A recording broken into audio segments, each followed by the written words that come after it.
السلام عليكم ورحمة الله وبركاته. أهلا وسهلا بكم متتبعات قناة تحديات زوجين كفيفين، القناة الأولى في الجزائر وفي العالم العربي بهذا المحتوى.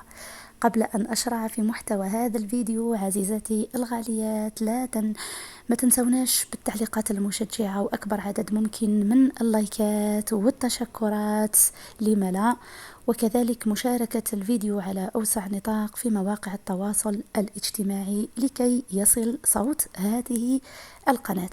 هذا المحتوى يختلف نوعا ما عن باقي المحتويات. كما تعرفوني كل مرة نجيب لكم حاجة. اليوم بما أننا شاهدنا هذا الأسبوع في دولة الجزائر تساقط للثلوج والأمطار، حبيت نشارك معكم طبق جزائري تقليدي معروف معروف معروف ومشهور، ويحضر كثيرا في مثل هذه الأجواء، ألا وهو العيش الذي له عدة تسميات والتي تختلف من منطقة إلى أخرى. هناك من يسميه بالمردود، وهناك من يقول له البركوكس، وهناك من يقول له العيش. كذلك يحضر بطرق مختلفة، وكل واحد يحضره بطريقته اللي تختلف من منطقة إلى أخرى. كاين اللي يحضروا أبيض بالحليب مع القديد، هذه في جنوب ولاية باتنا، يعني شرق الجزائر جنوب ولاية باتنا.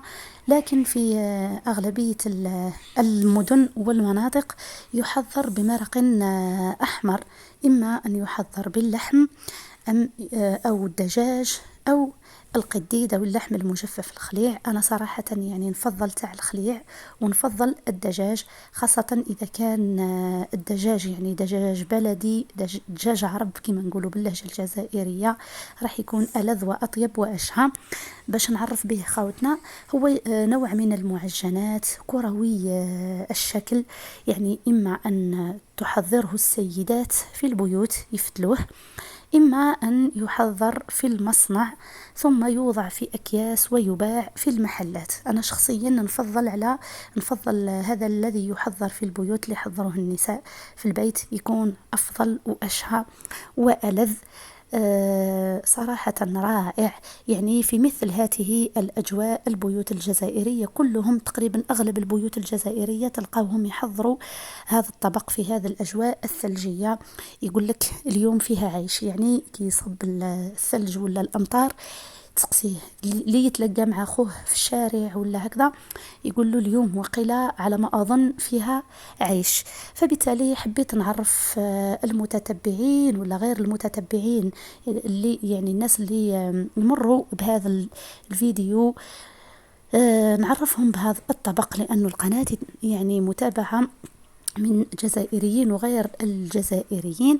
فبالتالي نقول لكم زوار الجزائر، محبي الجزائر، يعني اللي يجيونا في فصل الشتاء، اطلبوا هذا الطبق من المطاعم، أكيد سيبهركم بلذته كما نقولوا احنا والبنة تاعو، اللي أكيد راح تخليكم ديما كي تجيو تزوروا الجزائر تطلبوه وما تستغناوش عليه. أهلا وسهلا بكم في بلد الجزائر، بلد التنوع والاختلاف، يعني كل شيء جميل تجدونه في الجزائر. هذا طبق العيش، طبق الجو البارد والجو المثلج. الله يبيض قلوبنا ويؤلف بينها ويجمع بينها. صراحة الثلج يصنع جو بهيج، جو رائع، يصنع المحبة، يبعث الفرحة في قلوب الصغير والكبير.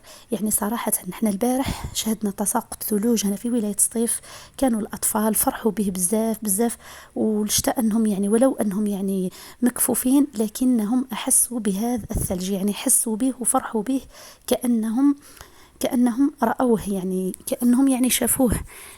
سبحان الله العظيم. الثلج يعني عنده نكهة خاصة. هذه هي اخوتاتي، حبيت نشارك معكم هذا الطبق، طبق العيش. نتمنى ان شاء الله تكون عجبتكم هذا الفيديو. ما تنسوناش دائما تشاركوها مع اكبر عدد ممكن من اصدقائكم واقاربكم، وخلونا اكبر عدد ممكن من اللايكات والتعليقات، وانتظرونا في فيديوهات وتحديات أخرى في قريب الأيام إن شاء الله. فقط كثروا لنا البارتاج واللايكات والتشكرات، أكيد احنا راح نقدم لكم، راح نتشجعوا، وكل مرة نقدم لكم محتوى يبهركم ويعجبكم. والسلام عليكم ورحمة الله وبركاته.